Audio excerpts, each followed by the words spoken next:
What is up, players? It is your boy Manti bringing you a rip-roaring gameplay from the Gears of War Ultimate Edition beta, just released about 2 weeks ago after E3 announcement of the Gears of War Ultimate Edition, which is going to include Gears of War 1, 2, and 3, and it is going to be very similar to the Halo Master Chief Collection.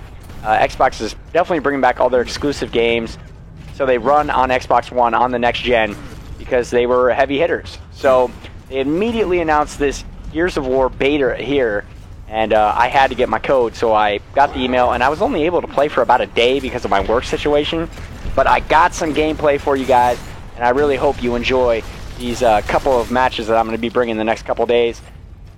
This was my first one on the map Gold Rush. It actually used to be sunny, now it's night, so that's usually what they do with Gears is if they ever bring back a map, they change the lighting or change the, it's pretty typical, I guess, in multiplayer maps to do that.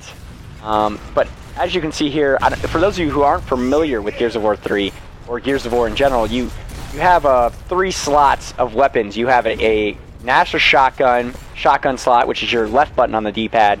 You have a Lancer or a assault rifle-esque weapon on the right side of the D-pad, and you carry both of those at the same time. So you always have at least 2 weapons to swap out to, and you also carry grenades as well. So it's pretty cool how you're constantly cycling through weapons. I love it. The other thing that's very unique to this game is the active reload. And as you saw right there, when I reloaded, there was a little cursor that slid by my my weapon underneath it, and that is called the active reload mechanism. And here I actually get down, and I'm pressing A. I'm going to try and get back up here. If nobody comes over and finishes me off or executes me, I'm going to be able to get back up. So I do there, and you can do that 3 times in a row. On the 3rd time, you will just fall over and die. So it only happens oh so often, but I down somebody there and get the kill. It's another extra way to get some points, and it's pretty cool, actually. It makes the game a little bit more dynamic, and as you can see there, picked up a perfect active reload there. There's always a very thin little box that you can get an active reload, and it makes your bullets even more potent than they already are. Right there, I grabbed a boom shot right there, and that is the equivalent of a rocket launcher on any other game. And this game is very unique. It's almost like Halo in the fact that it's very power weapon based. You're always cycling around the map when those power weapons are going to be respawning. They usually spawn around 2 minutes, every 2 minutes, depending on if they've been picked up or not. And on this map, there's actually the torque bow, which is like a bow-like gun that shoots out bows and then blows up when on impact. And then there's the boom shot as well. So this is a pretty cool weapon. The torque bow is one of my favorites. And right there, I just pick up the frag grenades. I throw one over, and that guy just gets blown to bits right there. And that's kind of what's unique about this is they don't... Again, I like Gears because they don't show you like any frag grenade indicator or anything like that. And that's something that just always annoys me in games. It's like I'm not a child. I can see where grenades are coming from, and if I can't, then I just should die, realistically. And maybe some people don't agree with that. I do. But we win the first round there, and it's 1-0. First to 2 wins in this team deathmatch type game. And as you'll see, actually, in the start of this next round, I'm going to point out something in the top left corner. You have 2 10s located on the left and right there. And we are the COG, and they have 10 lives. The Locust are the other team. They have 10 lives as well. So the first person down to 0 lives loses, and that's kind of how it works in Team Deathmatch. So it's actually kind of cool. Like, you want to store up. Each live really matters, even in Team Deathmatch. It's not like a COD where it's just like, oh, first person to 7,500 or whatever wins.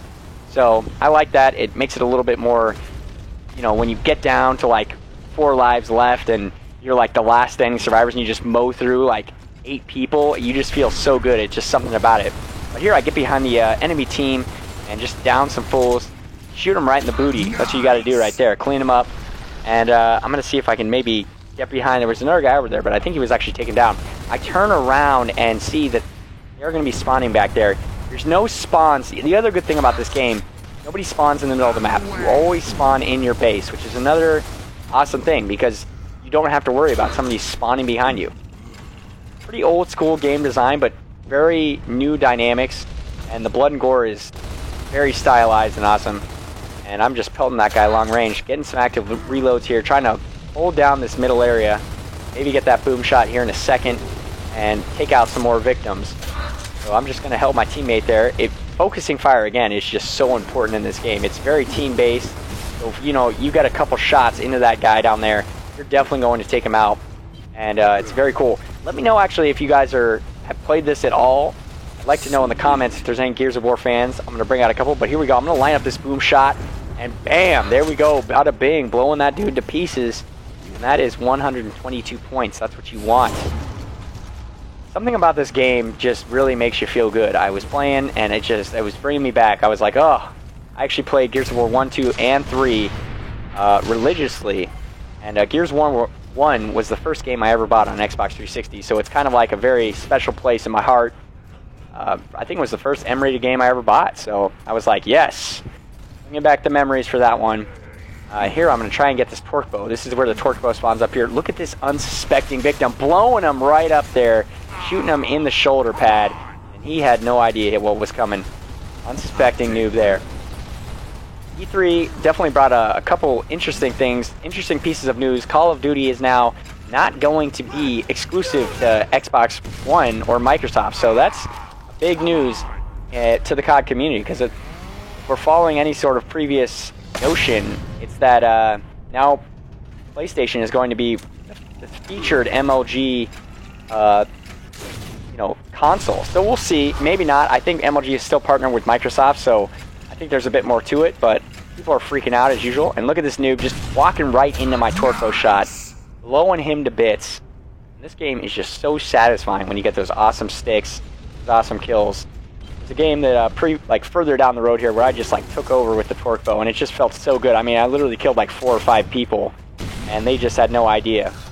So here we go. I'm gonna wait and see if I can. You can also roll. That's another thing that's interesting. You can roll with third-person mechanics. Yeah, let me know if you want to see more of this. I'm going to be bringing another episode here in the next couple of days. I hope you enjoyed. If you enjoyed, please leave a like, comment, favorite, and or subscribe. This has been your boy Manti. Have a great rest of your day. Peace.